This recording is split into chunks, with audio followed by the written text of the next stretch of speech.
Sud Radio, Berkov dans tous ses états. Nous sommes en guerre. Le gouvernement passe en force sur tous les sujets. Et c'est bien dommage. Aucun pays ne peut vivre sans budget. L'heure pour François Bayrou d'engager 2 fois, coup sur coup, la responsabilité de son gouvernement. J'ai l'honneur, en vertu de l'article 49 alinéa 3 de la Constitution... Je vous déclare mari et femme. Non, excusez-moi. En vertu des pouvoirs qui me sont conférés, Je suis contre le fait que la France soit le seul pays où le gouvernement puisse passer en force. C'est ainsi que François Bayrou a justifié l'emploi à 2 reprises de l'article 49.3. Je n'accepte pas que vous riez. Nous sommes en guerre. Eh oui, merci, cher président bien-aimé, de nous rappeler que nous sommes en guerre. Et aujourd'hui, qu'est-ce que nous attendons? Sois sage, ô ma douleur, et tiens-toi plus tranquille. Tu demandais le budget? Il descend, le voici. Oui, nous aurons Abemous Papam, non Abemous Budgetam pour 2025. On va en parler tout de suite avec Marc Toiti, et puis nous allons parler un peu de tout, pas seulement de cela, évidemment de problèmes des auto-entrepreneurs, de problèmes donc de ce budget. Nous allons aussi parler de quelque chose qui est terrible, évidemment, le viol. Le magazine L'Incorrect a consacré un numéro spécial, une livraison spéciale sur ce crime qui reste pas assez puni, il faut le dire. On va en parler avec Arthur de Vadrigan et Claire Géronimi. Et puis après, les perles, les huées, les bravos. On va recevoir un combattant des pillards d'État. Et oui, les pilleurs d'État. Et non pas les pillards d'État, mais enfin, c'est pas très loin. Encore et encore. Comment dans 12 France, ce pays le plus honnête, le plus clair, le plus démocratique du monde, il y a des gens qui profitent de leur statut pour avoir des avantages. Il ne se peut. Oui, il se peut. On en parle tout de suite. Les Français parlent au français. Je n'aime pas la blanquette de veau. Je n'aime pas la blanquette de veau. Sud Radio, Berkov dans tous ses états. Donc, il va naître le divin budget. Lorsque l'enfant paraît, le cercle de famille applaudit à grands cris. Allons-nous applaudir Bayrou, puisque c'est aujourd'hui que le vote va se faire, aujourd'hui qu'il va présenter le budget 2025. Comment se présentent la mère et l'enfant? On va en parler tout de suite. Sud Radio, Berkov dans tous ses états. Le fait du jour. Les impôts, ne parlez plus des impôts. Moi j'en ai marre des impôts, ça rend dingo les impôts, car les impôts... Oui, Sim, oui, ça rend dingo les impôts, mais qu'est-ce que vous voulez, il faut bien que l'État prospère, puisqu'il puisse nous donner des services régaliens magnifiques de santé, d'éducation et autres, qui font de la France le premier pays au monde du point de vue des services publics. Pardon, oui, d'accord. Bon, écoutez, on parle d'autre chose. Voilà. Donc, le projet de loi de finances pour 2025 reprend le compromis trouvé vendredi par les 7 sénateurs et les 7 députés réunis en commission mixte paritaire. Taxation temporaire des hauts revenus, baisse des crédits de l'aide médicale d'État à l'AME, maintien de 4000 postes d'enseignants. Donc, on fait le point avec Marc Toiti, qu'on est toujours... Bonjour Marc, bonjour, on est toujours heureux de vous recevoir. C'est un plaisir d'être avec vous. Alors, conseiller économique de la plateforme eToro, Toro, et votre chaîne YouTube qui a plus de 200 000, presque 250 000 abonnés, Marc Toiti TV. Merci. Alors, Marc, vous avez regardé un peu les tenants et aboutissants de ce budget 2025. Alors, est-ce qu'on va aller, parce que ça fait toujours, vous arrivez et en bonne Cassandre, vous dites c'est plus possible, les dettes, les déséquilibres de l'État, etc. Ne parlons pas de ça, mais quand même, est-ce qu'on va réduire ce fameux déséquilibre et sa fameuse dette avec ce budget? Est-ce que ce budget prend le taureau par les cornes? Bien malheureusement, non. C'est-à-dire qu'il faut être très clair, c'est un budget qui est tout simplement catastrophique. Je dis juste un chiffre. Ah ben oui, on vous dit, c'est un budget de rigueur. Oh là là, on réduit la dépense publique. On fait des économies ici ou là. Mais regardez les chiffres de la Cour des comptes, officielle. La dépense publique, selon ce budget 2025, tenez-vous bien André, elle augmente. Elle augmente de 41 milliards d'euros. Donc quand on vous dit que ça baisse, c'est un mensonge éhonté. Elle augmente, ce qui veut dire on va avoir au total 1700 milliards d'euros de dépenses publiques en France. Voilà. Fin 2025, vous voulez dire. Fin 2025, dans l'année 2025. Dans l'année 2025. Ça, si tout va bien. Si tout va bien, parce que, évidemment, le gouvernement annonce une croissance de 0,9%. Il a déjà révisé un petit peu à la baisse. Et comme par miracle, il nous dit, mais malgré cela, le déficit public va quand même baisser à 5,4% du PIB. Et là, je vous le dis, c'est du Bruno Le Maire, mais en plus fort. C'est-à-dire qu'effectivement, si vous vous souvenez, ici même, je pense, quand Bruno Le Maire annonçait également 5% de déficit, je vous avais dit, non, on va faire au moins 6%. Effectivement, on a fait même plus de 6% en 2024. Ça sera pareil en 2025. J'ai fait mes calculs très simples. Oui, je suis pas un devin. J'essaie juste de faire des petits calculs. On aurait une croissance de 0,5 à 0,9% dans le meilleur des cas. Je vous ai dit, les dépenses qui continuent d'augmenter, les impôts qui vont un petit peu augmenter, mais surtout en augmentant, ça va casser l'activité économique. Donc on va réduire l'assiette fiscale. Ouais. Donc on va ponctionner plus, mais sur un gâteau plus petit. Donc à la fin, il y aura moins de recettes fiscales. Donc très clairement, en étant optimiste, André, nous allons avoir un déficit public d'au moins 6% du PIB cette année.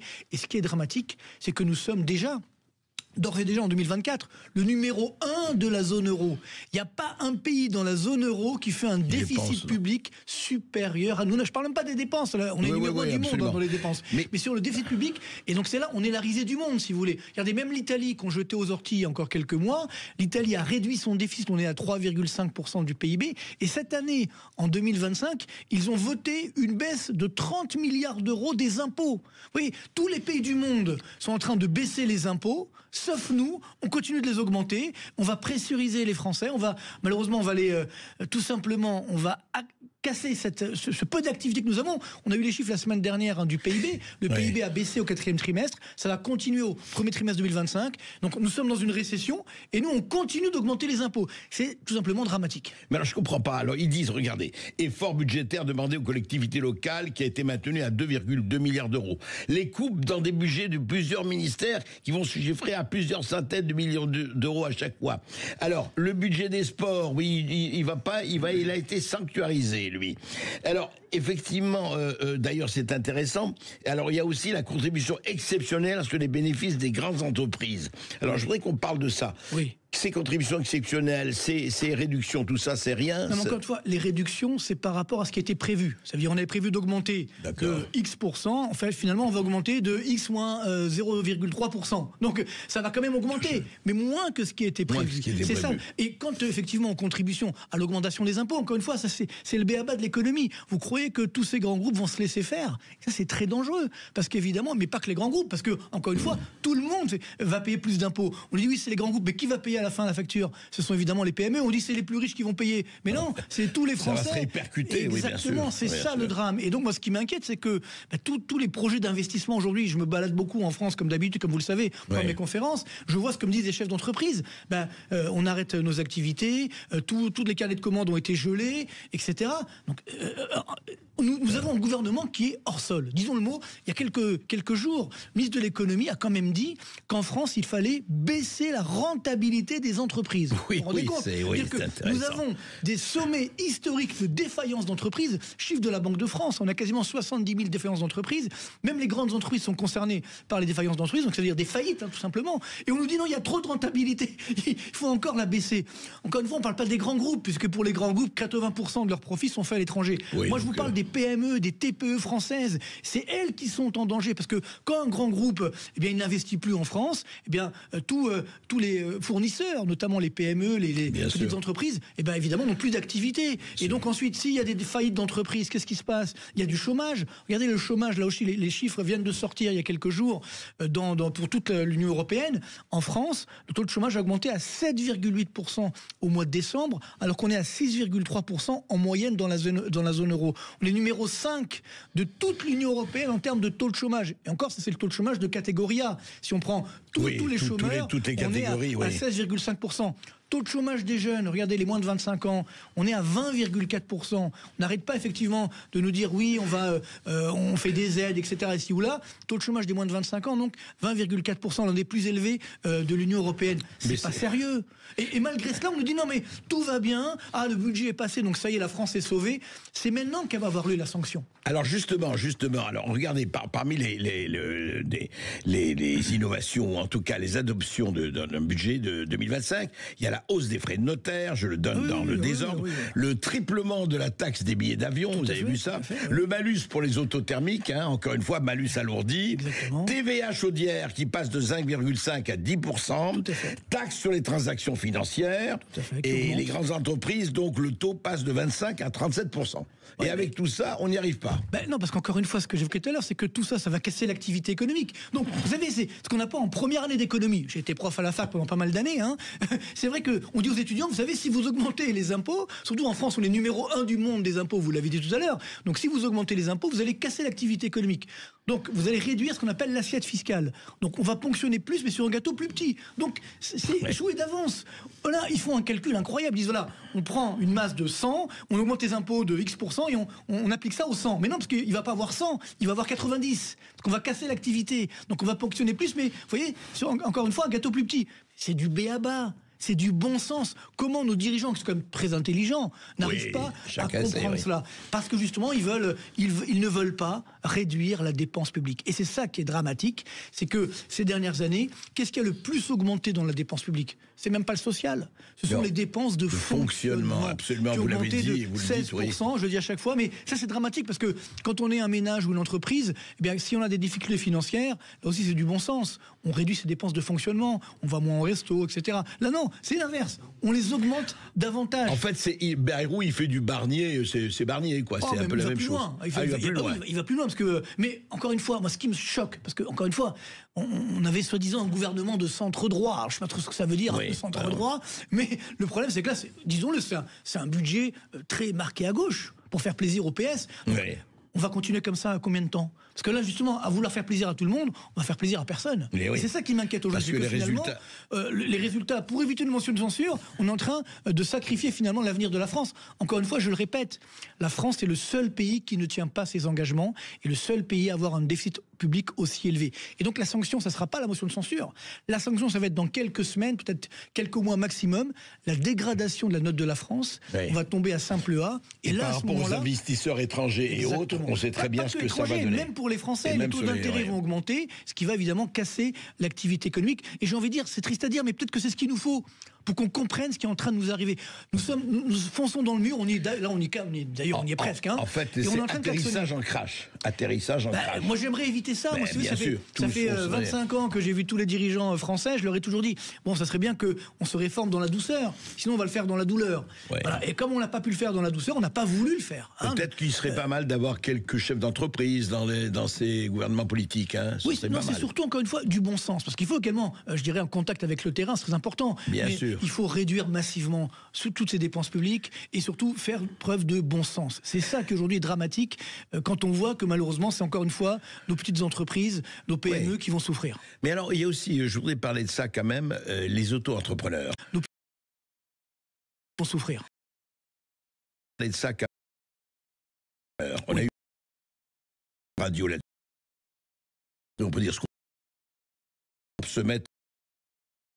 Il est prévu que le projet de budget des auto-entrepreneurs abaisse le seuil de TVA de 37 500 € de chiffre d'affaires annuel à 25 000 €. C'est-à-dire que quelqu'un, il gagne 2 000 € par mois, chiffre d'affaires, pas bénéfice, il va payer la TVA.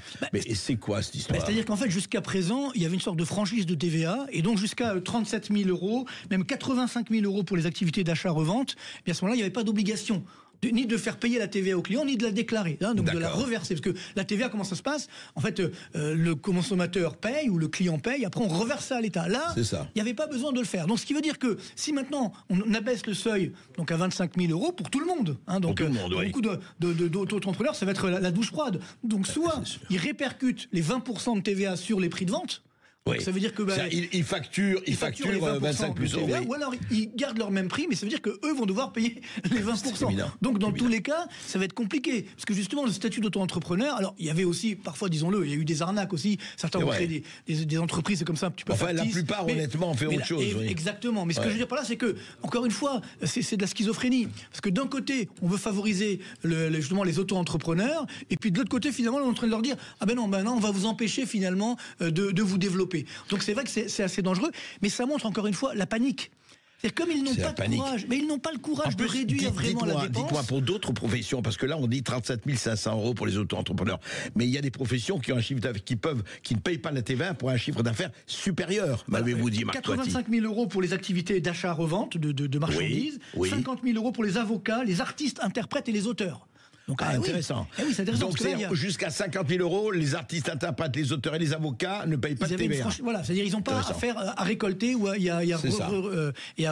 réallouer la TVA à l'État. Donc là, évidemment, ils vont devoir le faire. Après, il y a aussi les tracasseries administratives. Ça veut dire que il va falloir récolter la TVA, la reverser à l'État. Donc il faut faire attention de ne pas se tromper, parce que si vous vous trompez, évidemment, il y a les contrôles qui arrivent et autres.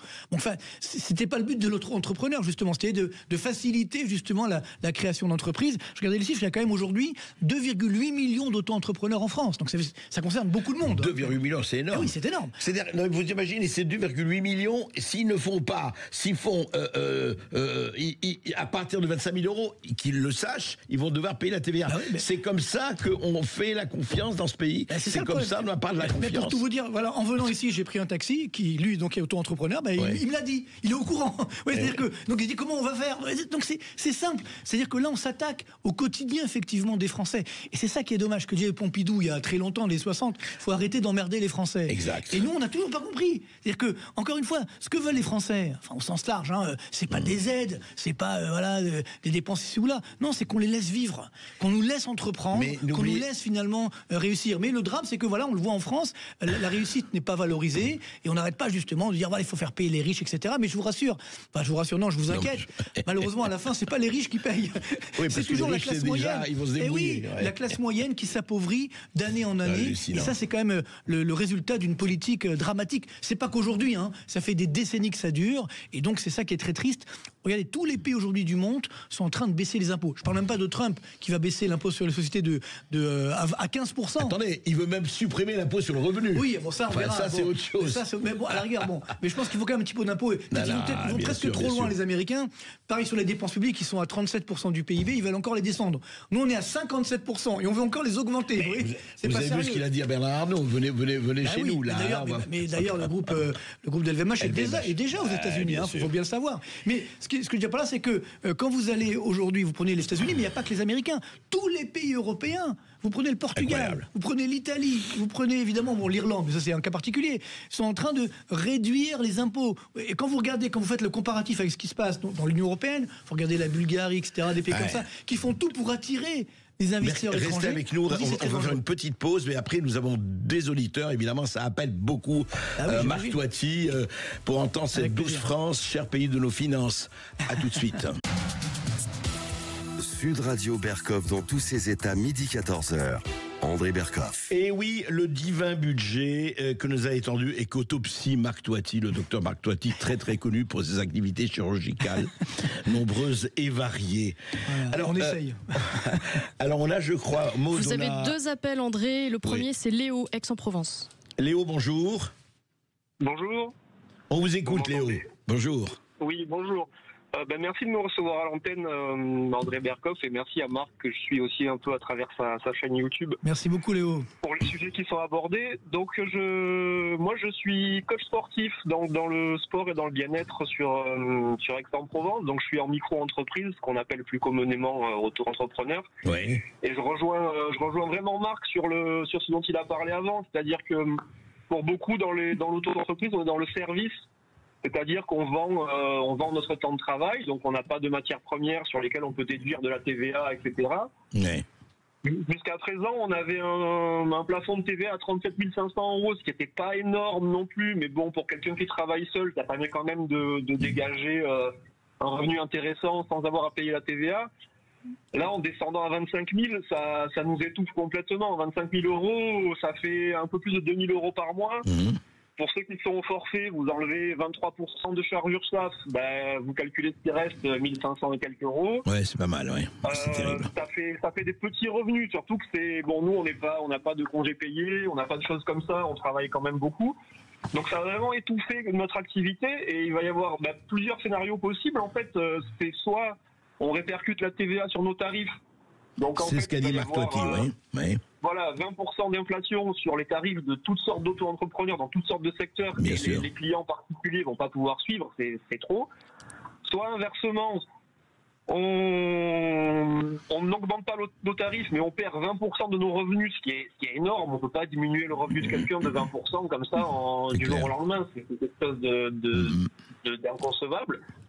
Et après, troisième scénario possible, que je souhaite pas, que j'encourage pas, évidemment, ça va encore plus développer le travail au noir, c'est-à-dire qu'il y a de plus en plus d'auto-entrepreneurs qui vont se faire payer en liquide, et ça sera complètement contre-productif, puisqu'on va déclarer moins d'URSSAF, il y aura moins de rentrée fiscale. Donc la mesure me paraît complètement incohérente et folle. Et d'autant qu'à notre stade d'auto-entrepreneur, on démarre, souvent on est seul, on a une activité qui est relativement réduite par rapport à une SARL. Et on a besoin justement d'aide et de place pour se développer. Tout à fait. Et ça va limiter le développement économique en fait de plein de petites entreprises qui pourraient se transformer ensuite en SARL et qui vont être étouffés. Les gens préféreront peut-être moins travailler et ne pas passer à la TVA que poursuivre leur activité. Avortement des futurs SARL et compagnie. Marc Toiti, justement, ce que nous dit notre auditeur, ça va développer le travail au noir, en fait. C'est ça risque. Ça risque, on l'espère pas, bien entendu, mais c'est vrai que le drame, c'est que souvent on me dit pourquoi il y a autant d'économies parallèles en France, parce que ça aussi on ne le dit pas, on n'en parle pas, mais c'est au moins 15% de notre PIB. Alors maintenant on sait que l'INSEE... Dans l'économie parallèle, vous incluez le chiffre d'affaires de narco, de bien sûr, drogue. bien sûr. Alors maintenant, justement, l'INSEE introduit la consommation de drogue dans le... On ne sait pas comment elle fait, parce que c'est... Drogue et prostitution. Et voilà, donc c'est quand même assez incroyable. Mais bon, c'est dans le PIB. Voilà, c'est dans le PIB, mais c'est pas une réalité. Il n'y a pas de recettes fiscales qui arrivent par la suite. Donc c'est ça qui est très dangereux. Ce que je veux tout à l'heure, c'est que voilà, ça peut être inciter certains comportements de la sorte. Donc ça va réduire effectivement les rentrées fiscales. Et puis surtout, le principe de l'auto-entrepreneur, c'est de se dire voilà, on a des jeunes ou des moins jeunes qui sont seuls, qui créent leur entreprise, et puis au début on va pas les asphyxier, on les laisse se développer, puis une fois qu'ils se développent, alors là effectivement ils vont continuer à payer. Là on va abaisser le seuil, ça veut dire que certains vont se dire moi finalement à 25 000 euros je m'arrête, ou alors voilà je fais une autre activité, etc. Donc c'est très dangereux. Et encore une fois, ça montre que nos dirigeants sont vraiment hors sol, ils ne se rendent pas compte de la réalité économique, ils ne savent pas comment fonctionne une entreprise. C'est ça qui est très grave. Non mais nos dirigeants suivaient Elon Musk en avant-garde, ils sont déjà sur Mars. C'est peut-être ça. Moi, je l'ai dans le métaverse, on dirait même. Ils sont dans un autre monde. Je crois qu'on a quelqu'un. Vous avez un deuxième appel de Jean-Marc qui vient de Narbonne. Bonjour Jean-Marc. Bonjour André, monsieur Toiti, comme disait Michel. La connerie à ce niveau-là, ça devient gênant. Et moi, c'est qu'elle est infinie. Oui, dites-nous. Oui, exactement, je balance pas, j'évoque. Ces gens-là, je pense que ces gens-là, en plus, ne sont pas conscients, ils ne le font pas exprès. C'est ça, je crois, le plus malheureux. Parce que vous savez, moi, ça fait 40 ans que je suis entrepreneur. D'accord. C'est pas quand même compliqué. Il suffit de baisser les charges et d'obliger l'employeur à redonner cet argent-là aux employés, ce qui va faire augmenter le pouvoir d'achat. Or, le CICE qu'a fait notre ami François Hollande, c'était basé sur le volontariat.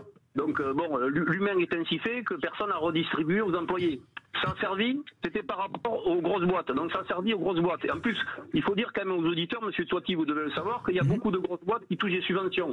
Beaucoup de subventions. Alors que les grosses boîtes, pour la plupart, n'ont pas besoin de subventions parce que déjà ils font des gros profits. Donc ils embauchent des gens d'HEC, tout ça, qui ont des gros réseaux. Ils ne travaillent que pour toute la journée, exprès pour toucher des subventions. Sans compter des associations sous prétexte, qui donnent aussi aux grosses boîtes. Ça, il faut baisser les charges avec une obligation de redonner. Après, deuxièmement, les PME, les TPE qui emploient à peu près 70% d'emplois privés en France, il n'y a aucune banque pour eux. Parce que la BPI, ça s'appelle une banque publique d'investissement, mais ce n'est pas une banque, c'est une société de caution. Avec aucune obligation, même quand vous avez la caution à 60-70%, que la banque vous prête. Donc les banques ont toujours été très difficiles pour un petit entrepreneur. Attendez, vous pouvez pas dire, les PME n'ont pas de banque, si, ils ont des banques quand même. Non, il n'y a pas de banque, André. Il n'y a pas de. La BPI, c'est pas une banque, c'est une caution. Donc la BPI, vous allez la voir, vous allez voir votre banquier, il monte un dossier. La BPI vous cautionne à 50-70%, mais la banque n'est pas obligée de vous prêter, même si la BPI vous cautionne. Donc il faudrait une banque. Au Canada, ça le fait, une banque d'État qui vous cautionne à 100%. Et avec une caution à 100%, vous allez avoir n'importe quelle banque, étant donné que vous avez été agréé, votre produit a été agréé par l'État. Et là, alors qu'en France, ce n'est pas du tout ça. Moi, si vous voulez, j'ai toujours été, enfin pas que moi, tous les gens, c'est très difficile. Et plus ça va avec les banques, plus c'est très difficile, si vous voulez. Et le truc qu'on ne prête qu'aux riches, c'est exactement ça. Après, je voudrais... Attendez, on va arrêter là parce que nous arrivons, hélas, en fin de séquence. Mais c'est déjà... Mais je voudrais réagir. Cette histoire de banque et de BPI... Non, il y a deux choses, effectivement. Moi, je trouve, ça fait des années que je milite justement sur la baisse des charges, parce que c'est ça le but. Aujourd'hui, quand une entreprise, on parle du coût du travail en France, qui est le plus élevé du monde, l'un des plus élevés du monde, mais quand une entreprise, elle paye 100, le salarié, à la fin, il récupère 50. En salaire net, ça il faut bien en être conscient. Donc c'est évidemment quand le salarié reçoit, mettons 100 €, l'entreprise paye 200, 250. Voilà, exactement. C'est du simple au double, si vous pouvez faire ça. Mais globalement, c'est sûr que si on baisse les charges que payent effectivement les entreprises pour les salariés et que c'est répercuté sur le salaire, que le salaire net augmente. C'est évident, moi, ça fait des années que je le dis, ça augmente le pouvoir d'achat. Là aussi, c'est inévitable, en améliorant également le fonctionnement. Je dirais quant aux banques, effectivement, alors moi je pense qu'aujourd'hui, il manque un acteur, effectivement, sur le financement des entreprises en France, qu'on a dans beaucoup de pays, qui s'appellent tout simplement des fonds d'investissement, des fonds qui gèrent la retraite. Donc là, vous voyez, vous faites une pierre deux coups. Vous arrivez à sauver la retraite, puis dans le même temps, vous arrivez à financer les entreprises. La capitalisation à côté de la répartition pour les retraites. Et parce que, encore une fois, à quoi servent des fonds de pension, comme on les appelle, des fonds de retraite? Ça ne sert pas juste à gagner de l'argent comme ça en bourse, normalement. Ça sert également à financer les entreprises. C'est ce qui se passe dans beaucoup de pays, où beaucoup d'entreprises sont financées non pas par des banques, par justement des fonds d'investissement qui ont de l'argent, mais qui ont cet argent bloqué pendant 30-40 ans. Donc là, elles peuvent prendre des risques. Ces fonds d'investissement, ils peuvent prendre des risques, et donc ça permet de financer les entreprises. Mais donc, globalement, aujourd'hui, avec tous les ratios qu'ont les banques et autres, c'est vrai que c'est de plus en plus compliqué. Certaines banques acceptent, mais voilà. Mais on se rend bien compte que, moi, je veux terminer par l'optimisme, c'est encore possible. On peut encore sauver la France. Il y a des mesures à prendre. Il faut baisser les impôts, baisser les charges, réduire les dépenses, notamment de fonctionnement. Et là, on peut encore sauver la France. Donc moi, je rêve qu'un jour ou l'autre, j'espère prochainement, on aura des dirigeants qui pourront sauver la France, parce que là, ça devient dramatique. C'est ça qui est bien avec Marc Lotti, il finit toujours sur une note optimiste. On peut, à condition, on connaît les gens qu'il faut, les colonnes vertébrales qu'il faut, le courage qu'il faut, et la volonté qu'il faut. Et la volonté, tout à fait. Vœux pieux, espérons-le, ça arrivera. Radio André Berkoff. Berkoff dans tous ses états, ça balance pas mal sur Sud Radio. Quand on entend parler des femmes que l'on viole, pour beaucoup d'entre nous, ça reste des paroles. On discute, on s'indigne, on ferme le journal, puis on finit par trouver ça presque normal. Elle a la très belle chanson de Moustaki, de Georges Moustaki. Voilà, on regarde, on s'indigne, et puis on finit par trouver ça normal. Et cette espèce de très très très mauvaise antienne que l'on entend, voilà, oui. Et tellement d'exemples. Je vais vous en donner quelques-uns, comme ça. Et ces quelques-uns, pourquoi je le dis, c'est parce que ça s'est passé, oui là, en janvier, ce mois-ci, janvier 2025, voilà. Ainsi, Tamer Khan, égyptien de 44 ans, situation illégale, vient d'écoper de 5 ans de prison assorti d'une interdiction définitive du territoire français après avoir agressé sexuellement 6 femmes entre 2010 et 2024. À Toulouse, un adolescent de 15 ans vient d'être arrêté par la police pour des faits d'agression entre fin août et début janvier. À Marseille, le 21 janvier, Hicham et Mohamed, 2 Algériens en situation régulière, dont l'un séropositif, se sont vus infliger 20 ans de prison pour avoir violé Soufi sous les yeux de son compagnon Arnaud, à qui ils ont mis un couteau sous la gorge. Quelques jours plus tôt, à Créteil, un Algérien sous OQTF est jugé pour une tentative de viol sur une magistrate du même tribunal. À Paris, dimanche 12 janvier, une jeune femme de 28 ans s'est faite violer rue Cardinet, dans le 17e arrondissement, par 3 hommes. À Nantes, 5 jours plus tôt, une joggeuse de 58 ans a réussi à faire fuir, aidée par des passants, un migrant somalien qui tentait de la violer en pleine rue. À Cannes, c'est un Géorgien arrivé en France depuis à peine un mois qui a arraché les vêtements d'une femme et tenté de la violer en pleine rue, à Cannes, sous le regard des passants. À Paris encore, c'est un sans-papier soudanais, détenteur illégalement d'une licence Uber, qui a agressé une touriste pendant une course taxi, enfin d'Uber, etc. On observe de plus en plus de cas similaires. Alors qu'est-ce qui se passe? On l'a dit, c'est pas nouveau, mais enfin ça prend des proportions. Et l'Incorrect, le magazine L'Incorrect vient de faire un numéro spécial qui s'appelle Silence, on viole. L'enquête interdite, la rançon de vivre ensemble. Bonjour Arthur de Vatrican. Bonjour. Bonjour Claire Géronimi, vous êtes là, vous êtes directeur donc de l'Incorrect, Arthur de Vatrican. Qu'est-ce qui vous a amené là à faire ceci? Et est-ce que véritablement, justement, parce que là on a parlé d'un certain nombre de faits en janvier, hein, là on est tout début février, est-ce que vraiment on assiste à une explosion, ou ça c'est toujours une explosion, en tout cas, une augmentation exponentielle de ces cas, ou bien, bon, c'est comme d'habitude? Non, c'est pas comme d'habitude, il y a une augmentation exponentielle. On a les chiffres de 2024 qui viennent de sortir. On est à 122 000 victimes d'agressions sexuelles. Pour vous donner une idée, en 2016, on était à 52 000. D'accord. Alors 2016, 52 000, et là, 122 000. Il faut savoir que seuls 2% des victimes portent plainte. Et les victimes officielles sont les victimes qui ont porté plainte. 2%. D'accord. Selon les études. 2%. 2%.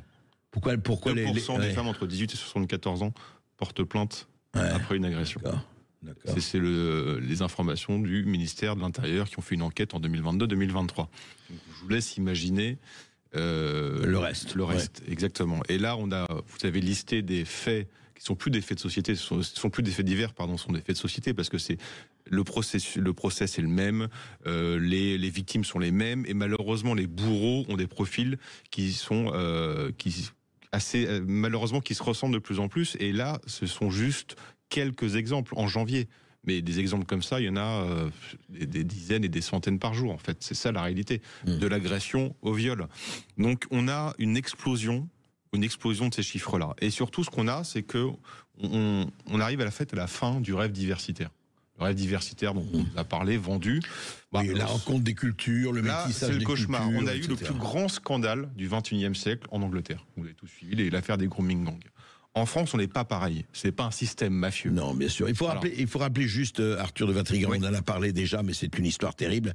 D'ailleurs, Robinson est toujours emprisonné, le journaliste anglais. Et des policiers qui ont été corrompus ne sont pas en prison. Il faut juste rappeler que dans 6 à 7 villes anglaises, pas une, pas deux, il y a paru 20 ans, et il y a eu des milliers de jeunes filles de 10, 12, 14, 15 ans qui ont été tabassés, violés et rendus esclaves sexuels et prostituées par des gangs, surtout de Pakistanais. Des gangs indo-pakistanais, voilà. C'est pas compliqué, c'est 90% des victimes sont des jeunes femmes blanches et des jeunes filles blanches issues de milieux prolétaires, et 80% des bourreaux sont des Anglais indo-pakistanais, et c'est un système mafieux. Il ne faut pas le parler au passé, parce que l'enquête continue, et on découvre encore des crimes et encore des jeunes filles dans ces réseaux. Et le terrible dans tout ça, parce que ça, il faut en prendre la graine, c'est que aussi bien les services de police que les services sociaux qui étaient au courant, que les politiques, que les médias n'en parlaient pas. C'était un silence assourdissant, de peur d'être traités de racistes,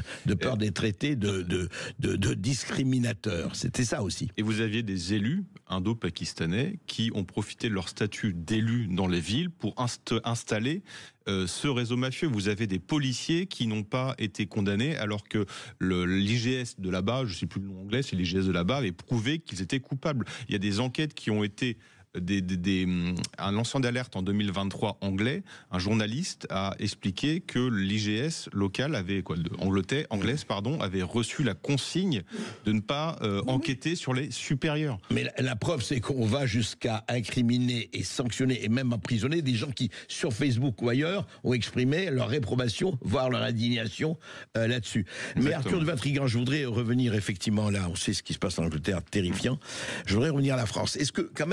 Est-ce qu'il n'y a pas, encore une fois, le risque de dire oui, mais alors les viols, oui, il n'y a que les migrants et que les étrangers en immigration qui font des viols, ce qui n'est pas vrai. Non, on ne va pas être comme les néo-féministes en disant tous les hommes sont des violeurs, on ne va pas dire évidemment que tous les étrangers sont des violeurs. Par contre, il y a des chiffres sur les étrangers, parce que les stats ethniques, vous n'ignorez pas de le savoir, sont interdites. Ouais. Sur les étrangers, alors déjà, je précise quelque chose, il faut savoir que 74% des agressions sexuelles sont commises en dehors du cadre familial.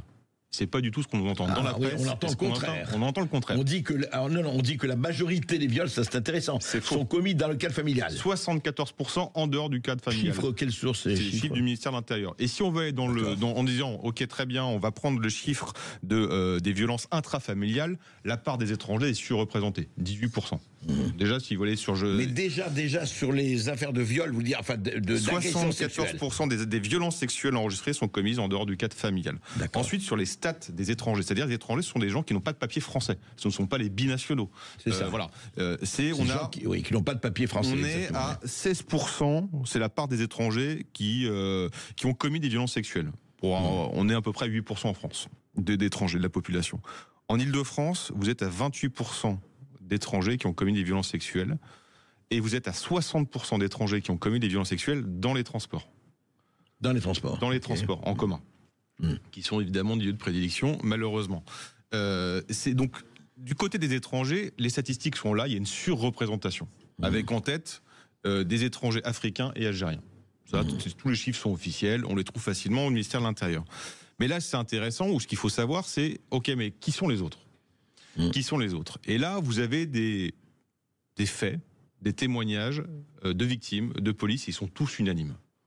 Ils disent qu'il y a une très grande majorité de Français qui commettent des violences sexuelles, donc c'est-à-dire agressions et viols, qui sont des Français d'origines étrangères.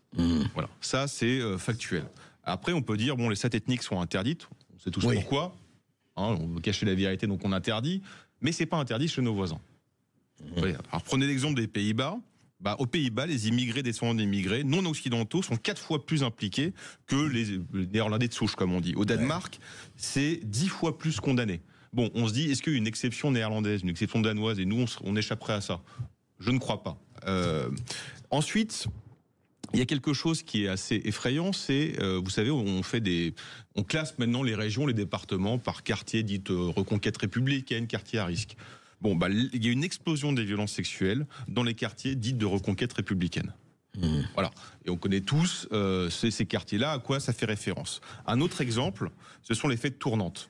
Qu'on a malheureusement entendu, les viols collectifs. Il y a eu des cas de fêtes tournantes rapportés par des médias mainstream, comme on dit, du Monde et compagnie, qui sont assez effrayants. C'est-à-dire, on envoie une jeune fille, on abandonne une jeune fille dans les cités pour la punir ou pour se venger.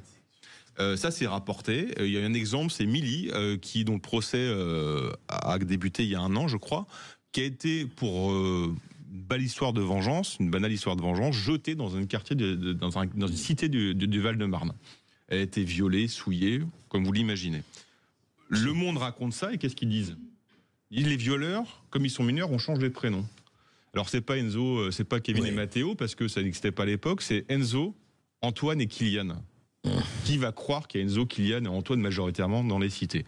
Donc ça, ils le disent pas. Ensuite, ils se posent jamais la question, parce que des faits comme ça, il y en a plein. Ils se posent jamais la question de pourquoi, quand on veut se venger de quelqu'un ou punir une jeune fille, on l'envoie dans une cité, on l'abandonne dans une cité. Ils se posent pas la question. Vous voulez parler vrai, vous allez chez Berkov sur Sud Radio, vous voulez bouffer chinois, vous allez dans un restaurant chinois. Et là, ils disent, on va faire violer et punir une jeune femme, on l'abandonne dans une cité. On voit l'intention. Voilà. Claire Géronimi, bonjour.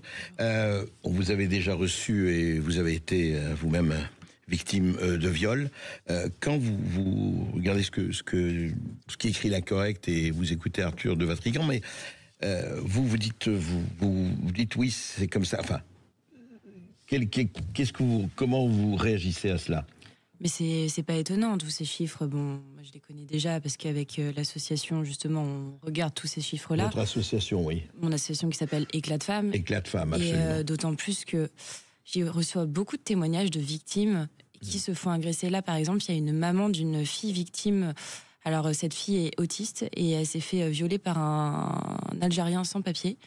L'agresseur a eu que 8 mois de prison.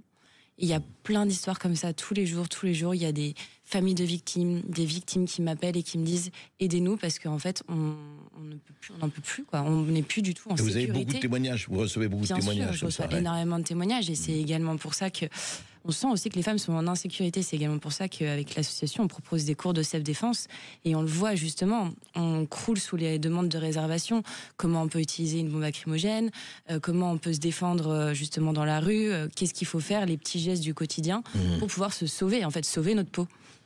Alors justement, vous seriez, Claire Géronimi, vous seriez pour que ces cours de self-défense soient presque enseignés dans les écoles, qu'on aille plus loin quand même dans la réaction, dans les sanctions à l'égard de tout ce qui se passe ? Déjà, de un, je pense que oui, il faut... Malheureusement, l'État, aujourd'hui, ne fait pas son travail. Nous, on n'est plus en sécurité en tant que femmes. Et d'autant plus, presque maintenant, en tant qu'hommes également dans les rues. Donc, je pense que ces cours-là devraient être enseignés dès le plus jeune âge. Savoir se défendre un minimum, je pense qu'aujourd'hui, c'est la chose la plus importante, une des choses les plus importantes à savoir, comme quand on apprend à faire la vaisselle ou des choses comme ça. Donc... C'est ce que nous, en tout cas, on essaie de proposer. On va le proposer, on le propose également aux entreprises parce qu'il y a vraiment une forte demande aussi dans ce secteur-là. On s'adresse où pour, si on veut, je dis ça pour les auditeurs et Sud Radio, et on s'adresse, quelle est l'adresse de votre... C'est éclatfemme.com, tout simplement. Éclatfemme.com. Éclat au pluriel ? Exactement, éclat au pluriel. D'accord. Arthur de Vatrigan, juste une chose. Alors effectivement, ce que chantait Georges Moustaki, etc. Voilà, on voit, on s'indigne, et puis voilà, c'est normal. Comment faire pour que cela ne soit plus normal, à votre avis ? Déjà, il faut. Déjà, premièrement, c'est ouvrir les yeux. Je vous rappelle les campagnes officielles du gouvernement sur les agressions sexuelles. On voulait des cadres supérieurs blonds aux yeux bleus. Pardon, mais c'est-à-dire tout le monde rit. Il y a quand même des cadres supérieurs blonds dans les métros. Violeurs. Hein. Non, mais bien sûr. Non, mais évidemment, dans les agressions, dans les métros, tout le monde rigole. Pardon, je vous demande à n'importe quelle victime, elle voit un monsieur de 50 ans avec un iPhone, elle va pas partir en courant. Elle voit un autre profil, là, elle va se méfier. Il faut savoir ce que Claire a dit, c'est très juste, c'est qu'aujourd'hui, on est en France. On est en France, et en France, vous avez des applications maintenant qui se développent pour les femmes. C'est-à-dire que vous avez, par exemple, la version Uber uniquement pour les femmes. C'est-à-dire, je veux un chauffeur femme. Vous avez, évidemment, pour les jeunes femmes qui maintenant mettent des surchemises et qui se surhabillent pour prendre le métro, on appelle ça une burkanisation, en fait. C'est-à-dire, je me protège encore plus. Vous avez également une application qui s'appelle Mon Chaperon, qui propose de faire du copiétonnage. Ah ouais. Du copiétonnage. Oui, qu'elle soit accompagnée. Voilà, quoi, du copiétonnage. Vous avez l'application Humet, qui est le principe, c'est de sécuriser le trajet, c'est-à-dire que vous partagez la localisation avec vos proches. Et il faut savoir qu'il y a des villes comme Rouen qui ont déjà passé des partenariats avec cette entreprise. Donc, des applications se mettent en place pour ça. C'est une anomalie complète. Vous avez évidemment, Claire l'a dit, des cours de self-défense, ça augmente. Au niveau de l'armurerie, un armurier parisien me racontait qu'il avait une augmentation de 30%. D'achat d'armes de défense type D, c'est-à-dire catégorie D qu'on peut utiliser. Donc, le problème, c'est qu'aujourd'hui, les femmes remplacent la police. Elle dit, bon, la police et l'État me garantissent plus ma sécurité, je vais le remplacer. Et ce qui est terrible, c'est que, enfin, ce que vous dites, terrible, angoissant, c'est que les applications remplacent la police, c'est qu'on a besoin aujourd'hui d'avoir, effectivement, c'est-à-dire, en fait... et on va finir là-dessus, mais on va reprendre en tout cas ce sujet. En fait, on est dans un pays où, normalement, une démocratie, ce serait l'État de défendre ses citoyens et ses citoyennes, quels qu'ils soient, évidemment. Et malheureusement, on est de moins en moins dans ce cas-là. Et je crois que ça va demander quelques résolutions assez drastiques. Mais encore une fois, comme pour le budget, comme pour les dépenses, qui va les appliquer? Qui aura l'autorité, le courage et la colonne vertébrale d'appliquer? Qui vivra, verra. Dans tous ces états, les perles du jour. Tu veux pas. Tu veux, c'est bien. Si tu veux pas, tant pis. Si tu veux pas, j'en ferai pas une maladie. Et c'est vrai. Tu veux ou tu veux pas, effectivement. Alors écoutez, il y a un opposant, qui était totalement opposé au 49.3. Vous savez, ce 49.3 qui permet au gouvernement de faire passer, effectivement, son budget, sa loi, etc., sa loi, en tout cas, ses commandements, disons, non pas les 10, mais moins. Eh bien, écoutez, cette personne, c'était en 2006. Voici ce qu'il disait. Le gouvernement passe en force sur tous les sujets. Quelquefois, les socialistes l'y obligent, et c'est bien dommage. Je suis contre le fait que la France soit le seul pays où le gouvernement puisse passer en force. Si vous êtes obligé de convaincre les Français qui sont en face de vous, à ce moment-là, vous faites attention à ce qu'ils vous disent. Et vous n'êtes pas dans la surdité dans laquelle les gouvernements français, mois après mois, année après année, s'enferment. Voilà, je suis contre cette surdité, je suis contre le fait de passer en force. Et il a raison, c'est un rebelle et il a raison. Et écoutez ce que cette même personne, ce rebelle, celui qui dit contre la surdité, voici ce qu'il disait à l'Assemblée nationale avant-hier, lundi. C'est pourquoi, Madame la Présidente, Mesdames et Messieurs les députés, j'ai l'honneur d'engager, en vertu de l'article 49 alinéa 3 de la Constitution, la responsabilité du gouvernement sur le texte de la commission mixte paritaire, complété d'amendements techniques et de coordination. Je vous remercie. Et moi aussi, et nous aussi, nous remercions François Bayrou, le même qui en 2006 disait « Je suis contre le fait de passer en force, je suis contre le fait que vous n'écoutez pas les Français, je suis contre le fait que le gouvernement, mois après mois, n'écoute pas et est condamné à la surdité. » Et le même qui... 2006-2025, il dit « Ah non, je dois utiliser le 49.3 ». Écoutez, franchement, non, arrêtez d'emmerder François Bayrou, hein. Arrêtez de l'emmerder. Je vous signale que seuls les imbéciles ne changent pas d'avis. Ça fait 19 ans, 18 ans. Eh bien voilà, on était contre en 2006, on est pour en 2025. Eh oui, souvent, homme politique varie, bien folle, et qui s'y fie. Sud Radio Berkov dans tous ses états. Et je lui ai dit, toi tu me fous les glandes, puis t'as rien à foutre dans mon monde. Arrache-toi de là, t'es pas de ma bande, casse-toi tu pues. Et marche à l'ombre. Mais qui, Renaud, qui casse-toi tu peux et marche à l'ombre? Eh bien ça, c'est juste avant que nous recevions Philippe Pasco pour pilleur d'État encore et encore.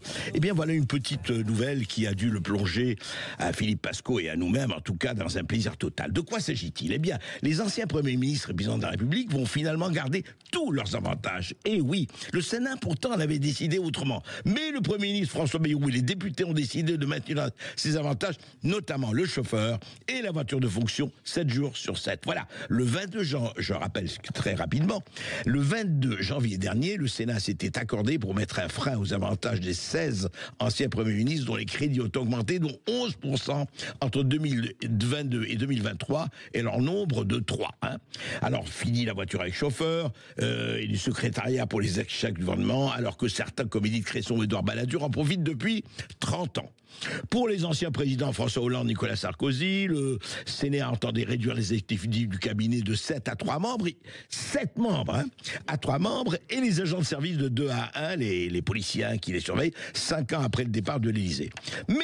Mais la commission mixte paritaire réunissant députés et sénateurs pour finaliser, attention, c'était ça leur but, le budget 2025, elle a décidé autrement. Le Premier ministre François Bayrou avait lui-même défendu le maintien de ses privilèges selon le Canard enchaîné. Voilà. Oui, mais vous comprenez, quand on occupe des postes à responsabilité dans des moments de crise, il y a forcément pour le futur des précautions à prendre. Donc, on garde les chauffeurs de fonction, on garde les avantages, on garde les secrétaires, on garde tout cela. Philippe Pasco, ça doit vous remplir de joie, ça.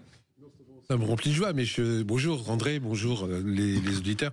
Ce qu'il faut savoir, c'est que cette affaire-là est plus grave que ça, parce que par exemple, je vais vous donner une petite anecdote que j'ai mis dans un de mes anciens livres, c'est que Giscard d'Estaing avait 14 personnes à son service. 14. Et qu'à un moment donné même, on a voulu lui en supprimer un. Il est monté au créneau, il a fait un scandale, et comme ils ont eu peur, ils lui ont remis le 14e. C'est assez joli. Et on oublie de parler qu'il n'y a pas que les premiers ministres, etc. Il y a aussi les ministres de l'Intérieur qui ont des gardes du corps, etc. Donc il n'y a pas... Vous voulez dire à vie? Oui.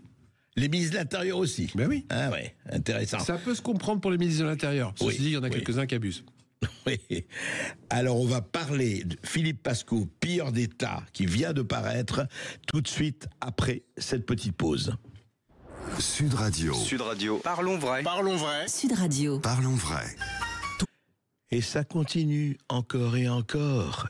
Et nous sommes d'accord. Non, c'est pas Francis Cabrel. C'est Philippe Pasco. Alors Philippe Pasco, vous savez qu'on l'avait reçu et toujours on le reçoit avec plaisir parce que Philippe Pasco, c'est un chien truffier. Et je dis ça comme effectivement en compliment. Hein. C'est un compliment parce qu'il va chercher. Et il a commencé à faire ce que d'ailleurs tous les journalistes devraient faire. Hein. Il a commencé en 2014 avec un livre qui s'appelait Délit d'élus. Délit d'élus, évidemment les délits, les élus. Alors il a commencé comme ça en donnant des noms. Il a continué avec Pilleur d'État. Ces 2 livres ont été des best-sellers. Et puis il a continué du Gredon et des plumes, Pilleur de vie, Mensonge d'État, Abstention, piège à con, Les silences, cris, le pouvoir du pire. Et là, il sort aux éditions Max Milo, Pilleur d'État, encore et encore. Alors Philippe Pasco, d'abord, est-ce que deux reproches qu'on peut vous faire, en tout cas ceux qui ne vous connaissent pas, ne vous aiment pas, vont dire oui, encore une fois, c'est du populisme outrancier, il prétend que tous sont pourris ou presque, et deuxièmement, est-ce que vous n'êtes pas un peu fatigué de vouloir assécher le marécage avec une cuillère à café et même pas une cuillère à soupe? Parce que 10 ans, ça fait 10 ans que vous dénoncez, et je dis simplement aux éditeurs, parce qu'il faut lire les livres de Pasco, parce qu'il n'y va pas avec le dos de la cuillère, c'est le cas de le dire, et surtout, il n'a eu qu'un procès en 10 ans de bouquin. Donc, il étaye. Mais est-ce que vous n'êtes pas un peu fatigué de reprendre tout ça? Alors, je suis fatigué le soir, et puis le lendemain, je recommence, parce que si moins on se sert de la démocratie, plus elle s'use. Moins on dénonce les choses, plus quelque part il s'augmente en France. Et si personne ne dénonce la mafia qui est en train de se mettre en place, elle va s'installer de façon durable. Nous sommes dans des pays où on peut encore un peu dire ce qui va pas. Donc il faut le faire. Moins on le fera, plus les taux se resserrent. Alors justement, attendez, vous parlez de mafia, mais vraiment mafia, c'est le terme qu'il faut employer. C'est fort, mafia, quand même. Depuis quelque temps, je parle de mafia, c'est clair. Il y a une mafia qui s'installe en France. Il y a plein de choses qui de mafia qui s'installent, qui sont en train de plus en plus roter, gagne de plus en plus d'argent, et en gros il y a une corruption endémique qui est en train de se mettre en place avec des lois qui favorisent ces gens-là. Je dis bien qui favorisent ces gens-là. Et moi je peux pas ne pas le dire, je ne peux pas ne pas l'écrire, en sachant que quand je l'écris, tout est factuel. Vous le disiez tout à l'heure. Vous avez tout vérifié? Je vérifie tout 3 fois. J'ai eu un seul procès, c'était de ma faute, j'ai fait une erreur, j'ai attribué une condamnation à quelqu'un et c'était pas la sienne. Procès en diffamation, je l'ai payé très cher. C'est un procès qui m'a quand même coûté 50 000 €. Donc j'ai plus été condamné que Jean-Marie Le Pen sur le point de détail, et j'ai plus payé que ce que le roi de Monaco a récupéré sur un de ses procès. Donc ils voulaient pas me louper, ils m'ont pas loupé. J'assume.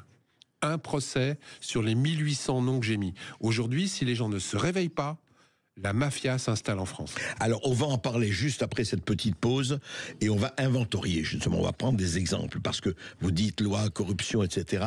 Votre livre fourmille d'exemples, et c'est ça qui est intéressant. Et de preuves. Si on veut savoir, bien sûr, et de preuves, et on va en parler tout de suite après cette petite pause. À tout de suite. Sud Radio Berkov dans tous ses états, midi 14h. Et toujours plus que jamais avec Philippe Pasco, pilleur d'État encore et encore, qui vient de paraître aux éditions Max Milo. Et effectivement, d'ailleurs, vous le savez, si vous voulez savoir à quelle sauce vous serez mangé ou vous l'avez été, et sous quel ciseau vous allez être tondu ou pas, eh bien vous appelez 0826 300 300, 0826 300 300. Alors, Philippe Pasco, rentrons dans le vif du sujet, parce que vous allez fort quand même de café, vous dites mafia, vous dites corruption. Votre livre fourmille d'exemples, mais je voudrais que vous me donniez comme ça, tout de suite, parlons d'un ou deux exemples qui vous ont particulièrement frappé. Je parle du nouveau livre. Je vais vous donner un exemple bien précis. Par exemple, en 2018, c'est pas vieux. Non. C'était juste après une élection qui avait eu lieu en mai 2017. Eh bien, en 2018... Mais 2017, les présidentielles. Oui, 2017, mais 2017, les présidentielles... vous tombez bien, c'est juste ça. Donc le gouvernement, en 2018, donc à peine un an après l'élection présidentielle, d'accord? Tout à fait. Il y avait plus de 56% des ministres qui avaient eu affaire avec le fisc et la justice. 56%. Presque 60%. Vous voulez dire des ministres du gouvernement? Des ministres du gouvernement Macron. Il n'y a jamais eu autant de gens mis en examen, ayant eu des problèmes avec la justice, ayant eu des problèmes avec le fisc, qui nous gouvernent. Est-ce que c'est normal? Des gens qui nous demandent d'être propres, d'être intègres, etc., n'est pas un copec sur eux à ce sujet-là. Eh bien, on en est là aujourd'hui. Alors, justement, vous le dites en début de votre livre, il n'y a pas de loi qui dise que ne peuvent pas exercer la fonction ministérielle quelqu'un qui n'aurait pas un casier judiciaire vierge.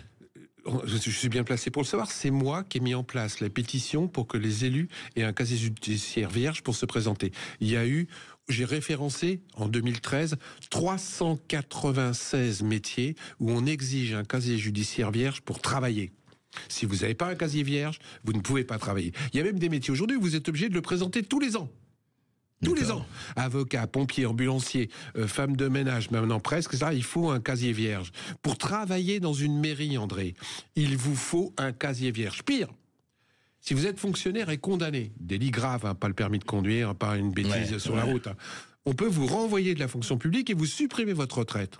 Par contre, pour diriger la mairie, il n'y a pas de problème, vous pouvez avoir un casier chargé. C'est quand même inadmissible et pour être conseiller municipal, par exemple. Ah, mais tout sans ça, problème. Alors on me dit, oui, mais tu comprends, si jamais on met cette loi en place, ils vont nous condamner exprès. On change, mais alors dans ces cas-là, les enfants, pourquoi pour travailler, il faut un casier vierge et pas pour être élu? Expliquez-moi la différence. Et si vraiment vous voulez mettez-le sur votre bulletin de vote. Condamné pour détournement d'argent et on verra pour qui les gens votent. Aujourd'hui, c'est innommable en France qu'un élu soit condamné alors que pour travailler, il faut un casier vierge. Et alors par rapport à 2018, est-ce que la proportion, vous pensez, reste la même aujourd'hui? Nous sommes en 2025. Non, mais il y en a plus. Sous le gouvernement Hollande, j'avais référencé 30% des élus, entre 30% des ministres qui avaient eu affaire au fisc ou à la justice. Aujourd'hui, 30%, ouais. 30%. Hollande, hein, je trouvais ça déjà pas mal. Eh bien, sous Monsieur Macron, on en est à plus de 60%. Est-ce que c'est normal? Des gouvernements de Macron successifs, vous voulez dire. Plus de 60% des ministres qui nous gouvernent, qui nous donnent des ordres, qui nous disent comment on doit faire, ont affaire avec la justice ou le fisc. Comment ça se fait que ces gens-là, je vais dire une bêtise, un garde des Sceaux achète une super voiture, etc. à Monaco, dans des conditions plus que sulfureuses, entre guillemets, et je n'irai pas plus loin, la justice est au courant des noms, des qui ont donné de l'argent, quand c'est passé par Monaco, comment il a payé une certaine somme en liquide, etc., etc. Il n'y a pas de suite. Ou alors, comment ça se fait? Un ministre certain. Un ministre certain, mais qui fait du théâtre en ce moment. Ouais. Mais je trouve ça fou. Toi, tu as le malheur de détourner, entre guillemets, ou d'oublier de déclarer sur tes impôts 50 €. Tu te retrouves avec des agios, on frappe à ta porte. C'est tout juste si le GIGN n'est pas chez toi à 6 h du matin. Cette personne-là oublie de déclarer 300 000 €. 300 000 €. C'est sûr que pour ces gens-là, 300 000 €, c'est de l'argent de poche. Eh bien, pas de problème. C'est un petit oubli. Pardonnez. Aujourd'hui, il y avait responsable et pas coupable. Eh bien, il y a coupable et pas responsable. Et pas responsable, oui. Mais comment il se fait Si ça, c'est pas malhonnête, excusez-moi. Oui, mais alors, Philippe Pasco, comment il se fait que personne n'ait pensé, vous avez fait une pétition là-dessus, mais personne n'ait pensé, selon les législateurs, enfin, après tout... Mais le pire, André, c'est que la loi a été votée. Cette loi du casier judiciaire vierge pour les élus. Oui, elle a été votée le 1er février 2017 à l'ensemble des députés présents. Et qu'on me dise pas que c'est pas vrai, j'ai participé à la conception de cette loi avec le sénateur Cabanel et une députée qui s'appelait Coste, je sais pas quoi. La loi a été faite pour que les élus aient un casier judiciaire vierge. Elle a été votée à l'unanimité de tous les présents le 1er février 2017. Elle est dans un casier au Sénat pour une deuxième lecture. Je peux vous donner le nom du casier, la pile où elle est. Depuis 2017, elle n'est toujours pas sortie du casier. Il suffit qu'un seul groupe politique du Sénat.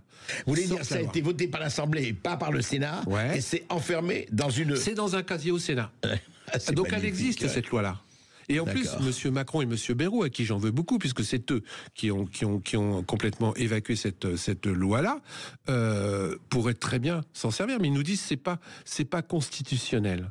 Alors, c'est pas constitutionnel d'avoir un casier. Je vous donne l'excuse de M. Bayrou. Alors, on va refaire toute l'histoire. Mars 2017, il y a un dénommé Julien qui vient me voir, qui était dans l'équipe de travail de campagne de M. Macron. Il me demande de lui faire une petite note sur le casier judiciaire vierge pour être élu. J'avais fait une note pour Nicolas Dupont-Aignan, j'avais fait une note pour mon copain Jean Lassalle, j'avais fait une note pour Asselineau, j'en fais une pour le candidat Macron. Pas de problème. Il l'inscrit à son programme, page 27. C'est dans le programme présidentiel de Macron, d'accord. Oui, 2017, page 27. Tout élu devra avoir un casier judiciaire vierge. J'étais content. Je me dis, ça y est, ils en parlent. Attendez, écoutez, au débat à 11 personnes, ils en parlent devant des millions de personnes à la télé, et ils citent même mon nom. Je dis, ça y est, ça va repasser, c'est bon. Deuxième tour arrive. Le même Julien vient me revoir entre les deux tours. Il dit, attends Philippe... on est bien embêté, on ne pourra pas le passer, cette histoire de casier judiciaire vierge, parce que Bayrou n'est pas d'accord. J'ai répondu à Julien, casse-toi, tu diras à ton mec c'est un menteur, et maintenant je le traite de menteur systématiquement. Et je le dis, monsieur Macron, sur le casier judiciaire vierge, vous êtes un menteur, faites-moi un procès. Depuis, ces gens-là mentent. Et ils ne veulent pas le casier judiciaire vierge. Ils veulent pour tout le monde, sauf pour eux. Aujourd'hui, tu es comptable, entre guillemets. Tu voles de l'argent, on te condamne et on t'interdit de travailler dans une c'est la profession, bien sûr. Un élu, non. Il est condamné avec notre argent. Sur l'argent qu'il a détourné, il peut continuer gentiment à être élu. Moi, ça me rend complètement fou. Je ne comprends pas que les élus. C'est un système de caste. C'est une caste. C'est un système intouchable. Dans l'autre genre de. Continuons la corruption. De toute manière, nous, on morflera jamais. Ouais. C'est inadmissible dans un pays que je juge encore un petit peu démocratique, en France, quoique on en avait parlé tous les deux, on n'est pas encore en dictature, on n'est plus en démocratie, on est en démocrature. Oui, on a parlé de cette démocrature. Alors je voudrais continuer quand même sur les exemples, d'autres exemples, puisque Philippe Pasco, je reviens à cette histoire de mafia. Bon, alors il y a les élus, on a parlé des élus, et justement, puisque votre livre d'ailleurs, c'est ce que vous appelez les pilleurs d'État, mais les pilleurs d'État, c'est aussi ceux qui profitent de l'argent de l'État. Ce capitalisme de connivence. Je vais vous donner un exemple bien précis sur des gens qui, quelque part, devraient payer des amendes et qui, en fin de compte, ne les payent pas. Et c'est légal. Il y a ce qu'on appelle en France le plaidé coupable. C'est génial, le plaidé coupable. Hein. Donc, vous êtes pris les mains dans le sac, vous êtes pris les mains dans la corruption, vous êtes dénoncé, preuve à l'appui, comme ayant fait des choses pas légales, on vous propose de faire un plaidé coupable et de réduire considérablement ce que vous avez à payer. Je vous donne un exemple bien précis qui s'appelle Monsieur Arnaud, que tout le monde connaît bien, qui donc a été pris la main dans le sac, etc., devait payer une superbe amende, je ne sais plus, qui se chiffrait de mémoire, hein. Alors je ne sais plus si c'est Arnaud Bolloré, 1 milliard d'euros d'amende. Légalement, ce qui est marqué dans la loi, tu as fait ça, c'est 0,3%. Attention, c'est sûr, parce que vous êtes sûr de vous, parce que sinon, il y aura des procès, là. Non, c'est dans mon livre. D'accord. C'est dans mon livre, donc les chiffres exacts sont dans Pire d'État, allez voir. Ils devaient être condamnés à des amendes énormes par rapport aux 3 ans de bilan de leur société. Et en fin de compte, je crois qu'il a payé à des deux 12 millions d'euros. J'ai une autre personne qui était un marchand d'art, qui lui était condamné à 90 millions d'amendes. Pour ne pas avoir payé les impôts qui valaient. Pour avoir fait de l'optimisation fiscale pas légale, pour avoir etc. À la finale, il s'est retrouvé à payer 33 millions. Au lieu de 90 millions. Ouais. Milliards, 12 millions d'euros.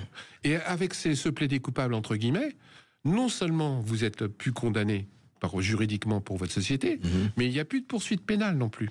Oh mais toutes les poursuites pénales s'arrêtent à ce moment-là. C'est génial. Ouais. Nestlé a bénéficié de ça sur une de ses affaires, plaidé coupable. Le plaidé coupable, aujourd'hui, on s'en sert pour effacer la corruption de certaines personnes bien placées. Et ça, c'est pas normal, parce que le petit, lui, il n'y a pas droit. Ouais. Le petit, lui, si jamais il fait une erreur, etc., le petit patron de PME, s'il fait un truc, etc., lui, il y va. Et lui, il n'a pas de plaidé coupable. Lui, il paye plein pot. Donc, il perd sa société, sa femme le quitte, ses enfants, il ne peut plus les mettre à l'école, etc. Je n'arrive pas à comprendre que la loi ne soit pas la même pour tout le monde. Et c'est pour ça que je l'écris dans mes livres. Moi, j'ai les dessous des cartes. J'ai les chiffres. Et les chiffres sont dans les livres. Et les chiffres sont factuels. Moi, j'invente rien. Alors justement, Philippe Pasco, comment vous travaillez? C'est intéressant de savoir, parce que 85% de mes informations comment vous avez trouvé les informations en milieu ouvert. 85%. Vous voulez dire, quiconque veut prendre la peine et le temps de travailler là-dessus, elles sont là. On peut encore aujourd'hui. Ça devient de plus en plus difficile.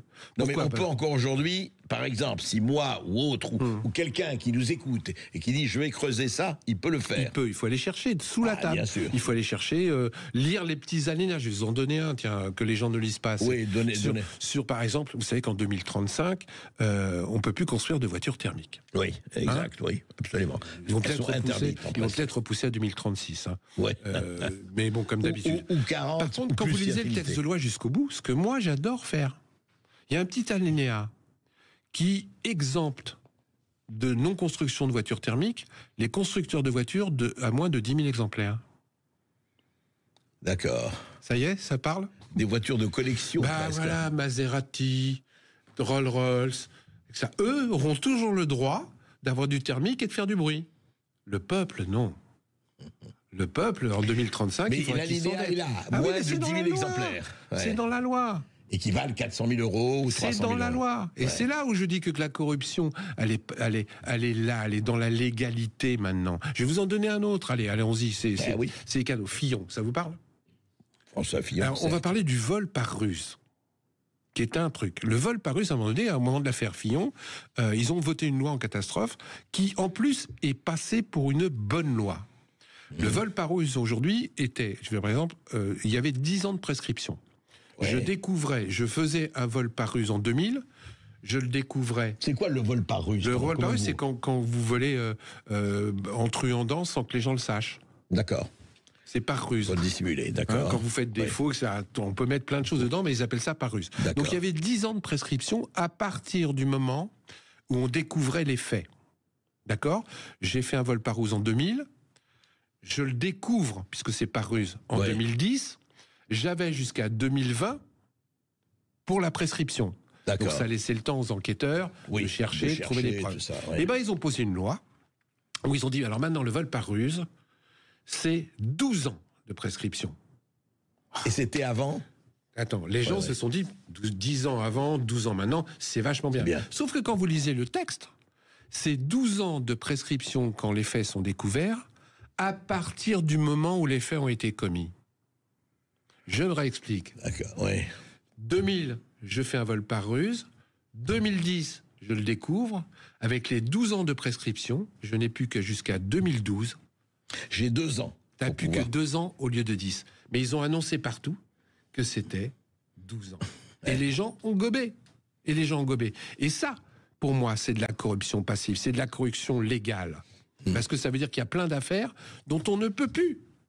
On ne peut plus aller chercher vraiment. Les enquêteurs ont plus le temps, ils ont plus que 2 ans. Et quand un vol par ruse, par définition, tu le découvres pas tout de suite. Et ben ça, c'est une loi officielle maintenant. En fait, c'est que vous, ce que vous avez fait, c'est de lire les lois jusqu'au bout. Et puis leurs conséquences. Par alinéa. Et puis leurs conséquences. Et on peut parler de la loi qui vient de passer sur les ZFE. Les zones fortement... Les zones fortement, oui.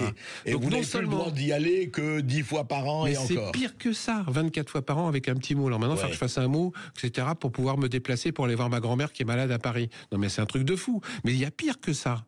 C'est une loi antisociale et je me demande d'ailleurs si je ne vais pas porter plainte. Parce qu'en fin de compte, vous n'avez plus le droit de vous servir que des critères 2. D'accord? Si vous avez une critère 3. Or, par exemple, à la Courneuve, il y a 90% des gens qui sont en critère 3. ils sont mal. 90%, de la population, bah oui, c'est des pauvres. C'est des pauvres. Donc ils n'ont pas le choix. Ils n'ont pas 28 000 euros pour acheter une voiture. Voilà, ils n'ont pas de critère 2, ils ne peuvent pas acheter une voiture électrique, etc., etc. Mais le pire, c'est que du coup, si vous avez une critère 3 et que vous êtes obligé d'acheter le critère 2, vous ne pourrez même plus vendre votre critère 3 puisque personne n'en voudra. Eh oui, bien sûr. Donc ça, c'est un effet derrière que les gens n'ont pas compris. Les effets pervers de... C'est un truc de fou. Et moi, je sais creuser ce genre de choses. Et personne ne s'en rend compte. Mais alors, justement, Philippe Pascot, vous dites... on nous a dit que tout ça allait changer. C'était ça en sous-titre sur la couverture de votre livre. Et aujourd'hui, c'est pire. Mais c'est pire. Mais qu'est-ce qui est pire? C'est-à-dire que le système n'a pas du tout changé en 10 ans. Ils nous mentent depuis 2017. Est-ce que la sécurité sociale va mieux? Non. Est-ce que les retraites, ça va mieux? Non. Est-ce que les prud'hommes, ça va mieux? Non. Est-ce que la justice, ça va mieux? Non. Est-ce qu'aujourd'hui, il n'y a pas 5 millions de personnes qui font la queue pour manger? Demandez aux banques alimentaires. Et on me dit que ça va mieux depuis 2017. Mais il est où? Ruisselé où l'argent? Et les SDF devaient disparaître. Mais oui, et puis on ne devait pas toucher aux retraites, et puis etc., etc. Mais il y en a des tonnes comme ça. Et moi, j'ai fait l'inventaire. Il n'y a rien de positif. Qu'est-ce qui est positif? Il n'y a pas... Attendez, entre 10 ans, au moment de pire d'État, numéro 1 et délit d'élu, et aujourd'hui, vous n'avez pas trouvé, franchement, une seule mesure positive, tout gouvernement confondu, qui a amélioré le sort. Citez-moi une. Allez, on commence à chercher, hein. Oui, il faudrait...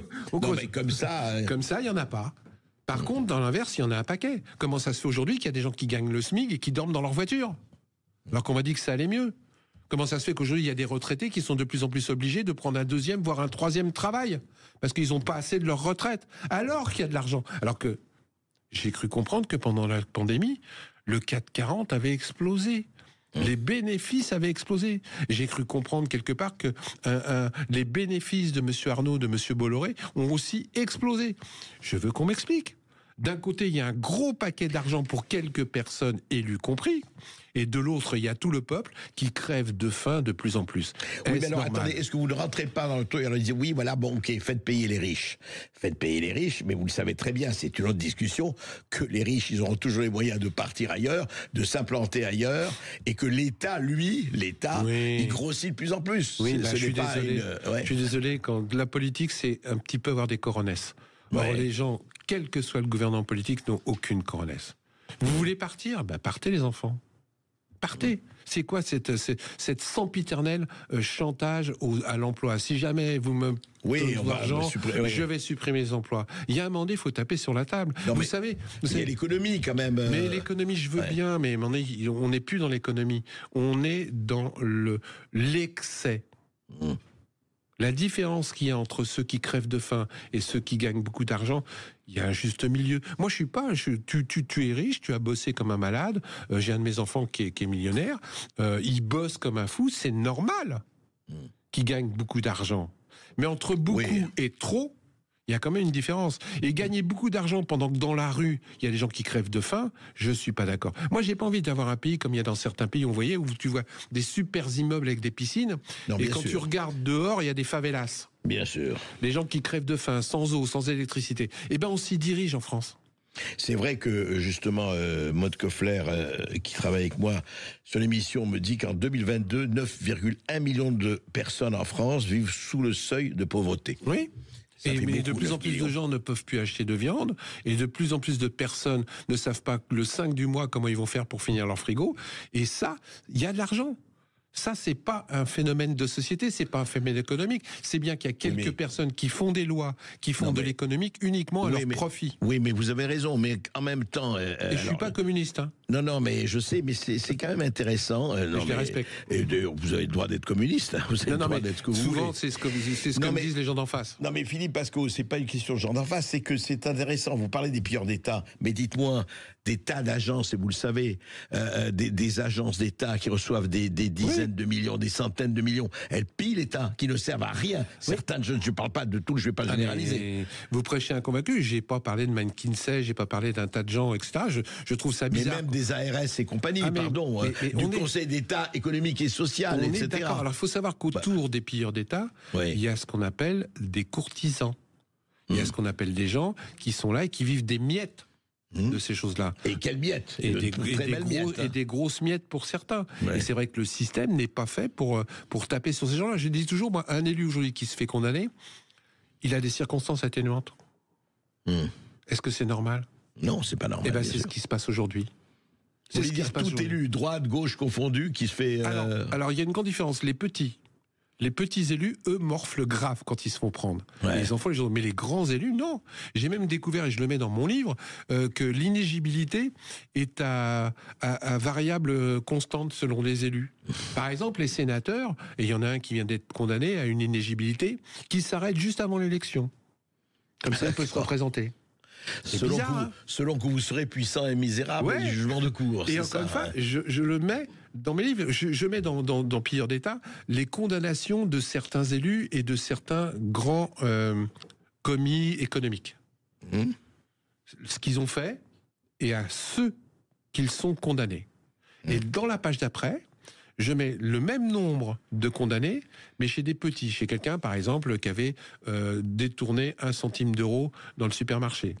Je pèse mes mots, c'est dans mon livre. 1 centime d'euro. 1 centime d'euro, il a fait une heure de caisse de 1 centime d'euro, il a été licencié sans préavis, rien du tout. 1 centime. Un caissier. Oui, 1 centime. Je mets les condamnés. Quelqu'un qui a volé 2 bananes et 3 tablettes de chocolat. Je mets à combien eux ont été condamnés. Eh bien, la justice en France, c'est ça. Donc je dénonce ce genre d'injustice qui est pas logique. Pourquoi un type qui vole 3 bananes et 2 tablettes de chocolat est condamné à 5 mois de prison, et un type qui s'appelle un ancien Premier ministre, qui a fait des choses beaucoup plus graves, et je le mets aussi dans le livre, il est condamné avec 2 mois avec sursis. Expliquez-moi. Eh ben non, on peut pas m'expliquer. Parce que ce que j'écris est factuel. Comme un qui peut devenir président du Conseil constitutionnel et autres. Mais c'est fou. Mais par exemple, je peux vous parler aussi du bracelet électronique. Je l'ai mis dans un de mes bouquins. Comment ça se fait qu'il y a une élue du Midi de la France qui avait un bracelet électronique au pied et qui pouvait venir voter à l'Assemblée quand elle voulait? Avec son bracelet électronique. Avec son bracelet électronique. Ce que je dis est factuel. Et après, quand vous creusez, parce que là aussi j'ai creusé, j'ai cherché à comprendre pourquoi. C'était à une époque où la gauche et la droite étaient un peu bis-bis à l'Assemblée quand il y avait des votes.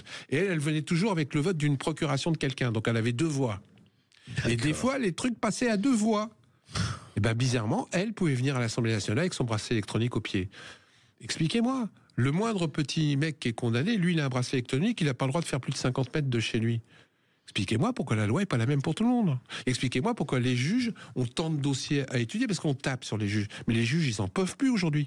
Ils ont tellement de dossiers à étudier qu'ils ne peuvent pas tous les faire. Donc, ils bâclent. Donc, ils bâclent. Oui, mais alors là, on vient à la question des moyens, etc., etc. Oui, je le mets aussi. Oui, je sais que vous en parlez. Mais en fait, dites-moi, est-ce que...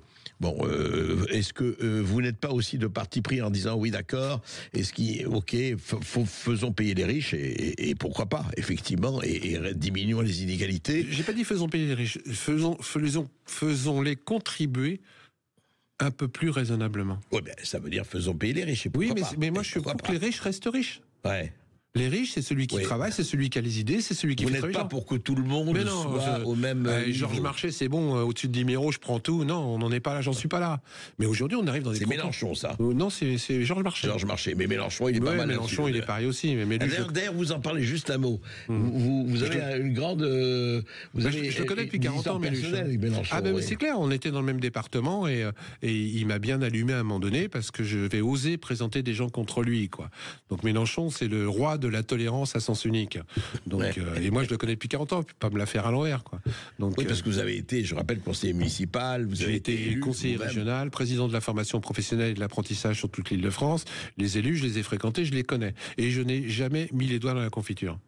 Oui, parce que ça aurait été un peu embêtant, ça. Mais j'aurais pu, on m'a proposé des pots de vin, on m'a proposé un tas de choses. Je n'en ai jamais profité. Un élu, c'est fait pour servir, pas pour se servir. Un élu, c'est déjà bien payé, entre guillemets. Il n'a pas besoin de trucs. Pas dans les petites communes, quand même. Pas dans les petites communes. Pas dans les petites communes aujourd'hui. Mais ça s'est quand même grandement amélioré. Par rapport à avant. Ah oui. Et puis encore une fois, les gens le savent pas. Mais par exemple, sur une commune, un maire peut répartir entre tous les conseillers l'argent des indemnités mensuelles. Il y a des maires qui le font, et il y a des maires qui ne le font pas et qui prennent tout pour eux. Et c'est au gré du maire. C'est au gré du maire, ça se vote en conseil municipal, on décide de donner un petit peu du gâteau à tous les conseillers. Il y a plein de maires qui font pas et qui se gardent la main. Mais par exemple, comme les conseillers ne le savent pas, ils viennent bosser bénévolement, les pauvres, et sans doute c'est souvent ceux qui bossent le plus. Maintenant, ils le sauront. Ils ont écouté Pasco, ils le sauront.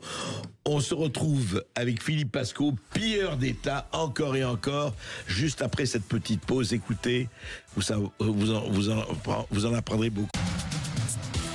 Sud Radio Berkov dans tous ses états, midi 14h. On nous pille, parce que pilleur d'État, c'est nous, Philippe Pasco, pilleur d'État, aux éditions Max Milo. Je crois que nous avons des auditeurs, j'imagine.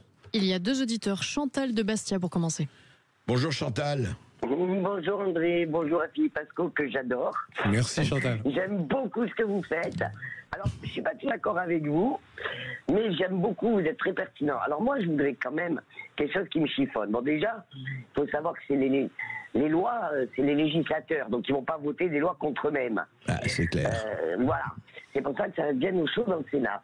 Deuxièmement, concernant les riches, moi on baisse les impôts sur la société et plus de niches fiscales et plus de subventions. Monsieur Arnaud, il s'est gavé dans les années 80 grâce aux socialistes. Il touche encore de l'argent pour le Parisien, les Échos. On donne des subventions à la presse écrite. Enfin, toute la presse, oui. 16 millions par mois pour chacun des journaux, y compris ceux qui tirent à 10 000 exemplaires. Exactement. Ouais. Presse écrite, pas les autres. Presse écrite, oui. Voilà. Pas Sud Radio, Non, bref, pas Sud Radio. Non, pas du tout. Je bien la presse écrite et pas toute la presse écrite. Par contre, moi, ce qui m'embête un peu, c'est que les électeurs, ils se renseignent un peu sur leurs élus. Parce que c'est quand même eux qui les élisent. Donc, s'ils veulent avoir des escrocs dans leur mairie, dans leur circonscription, alors les ministres, c'est pas nous qui les choisissons. Certes, mais les députés, les sénateurs non plus, c'est pas nous. Mais quand même, les maires, les députés, regardez, Cahuzac qui ose se représenter. Bon, heureusement, il n'a pas été élu. Mais à un moment donné, les Français, réveillez-vous. Si vous voulez des escrocs qui vous représentent, il ne faut pas s'étonner qu'ils nous en tuent, mais je suis poli. Donc, on a ce qu'on mérite, ma chère Chantal. Et oui, non, mais en fait, c'est vrai, parlons un peu de nous tous, hein, de ceux qui élisent. La démocratie meurt quand on ne s'en sert pas, Chantal. Et aujourd'hui, les gens s'en servent de moins en moins. Mais tout est fait pour que les gens n'aillent pas voter. Tout est fait pour écœurer les gens. On s'est fait avoir par la droite, on s'est fait avoir par la gauche, on s'est fait avoir par un type qui se prenait pour Kennedy, qui était avec une petite dame un peu plus âgée que lui. Les gens ont plus envie d'aller voter. Et comme rien n'est fait pour que les gens aillent voter, bah, ils vont pas voter. C'est une grosse erreur. Aujourd'hui, en France, la moyenne des élections globales sur quelqu'un qui se fait élire avec 1 à 2 électeurs sur 10, pas plus. C'est-à-dire qu'aujourd'hui, il y a à peine 20% par rapport aux inscrits de gens qui vont voter. Allez voter. Et si vous ne savez pas pour qui voter, votez blanc. Donc vote obligatoire pour vous. Moi je suis pour le vote obligatoire. Ouais. Il y a 96 pays au monde où il y a le vote obligatoire. Je dis pas que c'est mieux, je dis qu'on ferait un pas de plus vers une démocratie saine. C'est clair. Alors je crois que nous avons... Un deuxième appel de Philippe de Caen. Oui, bonjour Philippe. Bonjour André, bonjour Monsieur Philippe Asco. Bonjour. Alors bravo pour votre travail, je vais acheter votre livre. C'est gentil, je connais l'auteur. Oui, je ferai un constat et je vous poserai une question. Allez-y. Bon, le constat, pour moi, le problème majeur, ce sont les conflits d'intérêts. On prend les premiers ministres, Juppé, Raffarin, de Villepin. Effectivement, comme disait l'auditrice avant, nos élus et on va dire nos ministres votent des lois qui les servent après. Je prends un exemple. C'est tous les cabinets d'avocats qu'ils ont créés et ils sont devenus eux-mêmes en plus cerise sur le gâteau. Je prends l'exemple de M. Raffarin, un bon conseil pour notre adversaire, la Chine. C'est des renommées, hein, c'est connu. À l'international, en plus, sur nos deniers, puisqu'ils ont suivi un cursus avec nos deniers, ils se permettent tourner kazakh et de nous planter un petit couteau dans le dos. Une question, enfin, pour finir. Oui. Que pensez-vous d'Emmanuel Macron qui a enclenché sa campagne alors qu'il est campagne personnelle, hein, alors qu'il était encore ministre du budget sous François Hollande. Oui, ça, il n'est pas le premier, mon cher Philippe. Il y a des enquêtes qui sont faites sur ce sujet-là, mais dites-vous bien que c'est de plus en plus difficile à essayer d'enquêter sur les gens qui sont haut placés. Donc il y a des freins, mais c'est vrai qu'il a commencé sa campagne de façon bizarre. Mais faut en parler surtout à M. Hollande, etc., qui à l'époque n'aurait pas dû laisser faire. C'est clair. D'ailleurs, M. Hollande a reconnu ensuite que... il s'était bien fait avoir. Il jura, mais un peu tard, qu'on ne l'y prendrait plus. Hein. C'est ça. Mais il n'est pas le seul. Hein, je veux juste vous raconter. Ouais. Je le mets dans pilleur d'État. Tous les présidents de la République ont truandé sur leur compte de campagne. Tous les présidents tous, vous voulez dire, sans exception. Tous. Et qu'on ne me dise pas le contraire. Compris, bien tous, sûr. Ouais. Je me répète, tous. Ouais. Et j'ai les preuves. Oui, bah écoutez... Hein, et eux n'ont pas été déclarés inéligibles. Hein. Ouais. Faut le savoir. Mais au diable l'avarice, en amour, on ne compte pas. Vous le savez très bien. Mais tous, Jean-Marie Le Pen, et le seul qui a morflé sur les élections présidentielles, c'est comment il s'appelait un des tout petits candidats. Un monsieur de 70 ans, je l'adore. Mais lui, par contre, il a été déclaré inéligible. Ah bon, d'accord. Il faudrait se rappeler, non, parce qu'il y a eu beaucoup de petits candidats. Philippe Pasco, juste un mot. Alors, en fait, il y a deux choses quand même. Parce que nous arrivons, il y aurait beaucoup de choses à dire et on pourrait passer des heures à effectivement faire l'inventaire des pilleurs d'État. Et il y en a d'autres encore, vous n'avez pas. C'est pour ça que vous ferez d'autres livres là-dessus. Hein. Les pilleurs d'État qui sont effectivement en fonction dans l'État, il y aurait aussi des choses à dire. Mais au fond, est-ce que, franchement, on ne pourrait pas dire aussi que les Français sont aussi responsables, on l'a dit, les gens qu'on mérite. Il faut le dire, parce que... Mais je le dis, je l'écris. Tout le monde veut des élus propres, mais pas le sien. Ouais. Parce que tu comprends, le mien, je le connais. Le mien, il me serre la main. Le mien, je le connais depuis 10 ans. Donc arrêtez un élu qui truande, on ne vote pas pour lui, point. Même si c'est ton frère.